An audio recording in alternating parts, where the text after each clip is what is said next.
What's up, guys? Taz here. Today I want to talk to you guys about pre and post workout nutrition.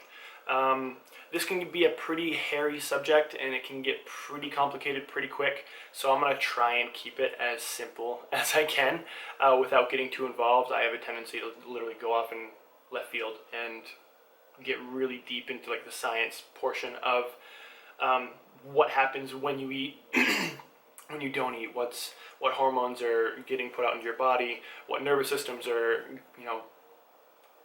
passive, active, whatever it might be. So I'll try and keep it simple. I'll start off by reading a note that somebody sent me, and it goes like this. Hey Taz, I just had a question about pre and post workout nutrition. I hear a lot of things on the internet and from friends about what I should have, but I just don't know what's right.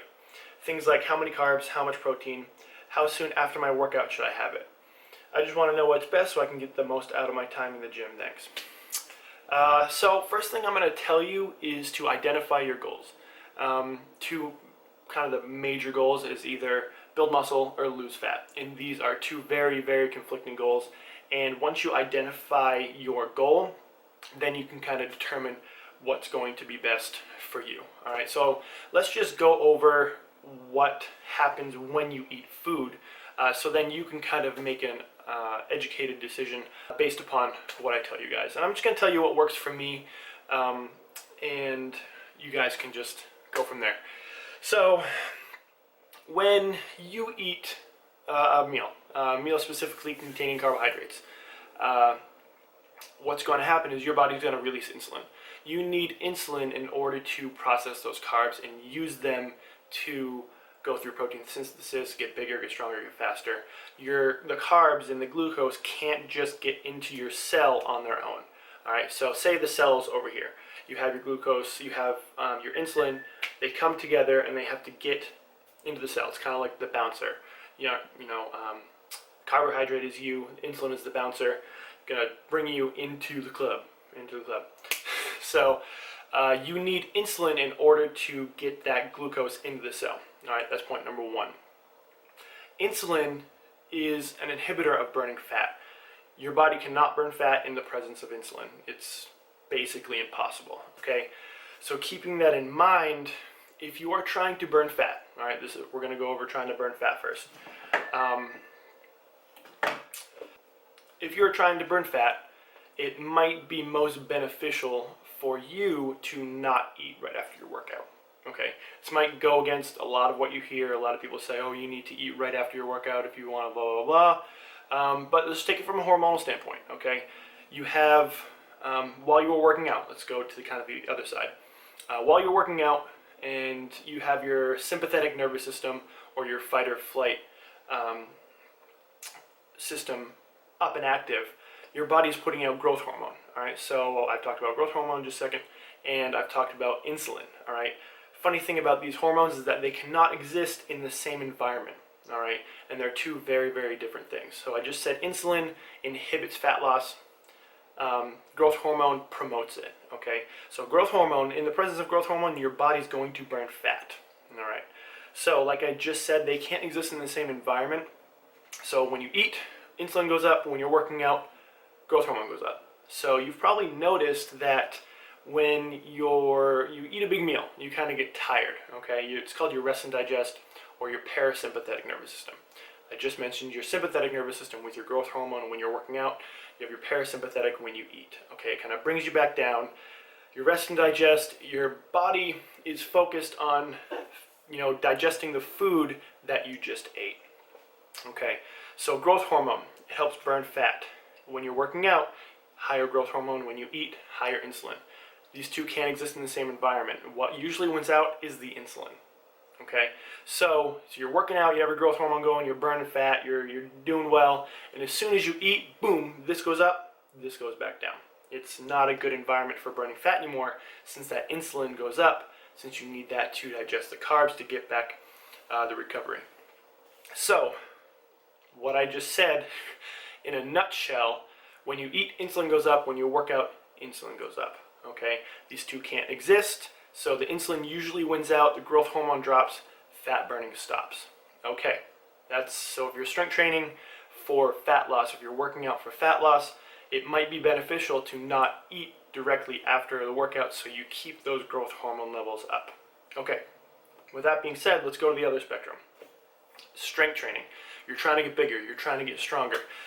Your primary goal isn't necessarily losing fat. So, let's now get into post-workout nutrition for optimal recovery while strength training to get stronger. Okay. What studies have shown is that a 3-to-1 or a 4-to-1 carbs to protein ratio is going to be optimal for post-workout recovery. This is because, and a lot of people are surprised by this because they say, oh, 3 to 4-to-1 carbs to protein, that's a lot of carbs, and isn't it just protein? No, it's not just protein, guys. So in order for that protein to get into those amino acids to get into the cell, again, just like the glucose needed the carbs, your protein needs the carbs. All right, protein needs the carbs need the insulin, protein needs the carbs to all get into the cell. All of these things work together. It's not just like the protein can go right in. Okay, you need that bouncer again to carry it in. So optimal level is about a 3-to-1 or a 4-to-1 ratio of carbs to protein.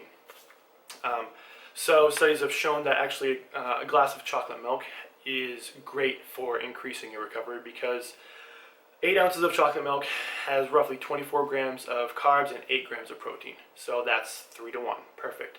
You can even go up in carbs a little bit. And so say you have 60 grams of carbs post-workout, you're gonna want about 20 grams of protein. So, you can mix and match whatever you really feel like, whatever's easiest for you. I go with like a peanut butter and jelly and then another source of protein. So 3-to-1 to 4-to-1 is gonna be that optimal range. We've gone over carbs, how much protein, how soon. Okay, so this is again, been widely debated, and there can be a lot of discussion around it. I personally just stick with the hour, half an hour post workout. I still kind of believe in the anabolic window that's open right after your workout. Your body is looking to repair itself. It's looking to take up anything that you eat. And further away from your workout, that kind of diminishes. So I just keep it safe and try and eat immediately right after my workout. Because right now my goal isn't to lose fat. So I want to get bigger, I want to get stronger. And so I'm going to eat right after my workout so I can try and get those nutrients back into my body and recover as fast as possible. So we've gone over fat burning, nutrition for fat burning. We've gone over nutrition for strength training, and I've kind of given you a very brief overview of kind of the main hormones that are working in the nervous systems and what happens when you eat foods and how your body reacts to them. And so with that being said, you guys can make an educated decision on what would be best for you pertaining to your goals. So that's the biggest thing, guys. With anything, you got to train and you have to make everything conducive to your goals. That's the biggest takeaway. You can't just do something randomly and expect it to work.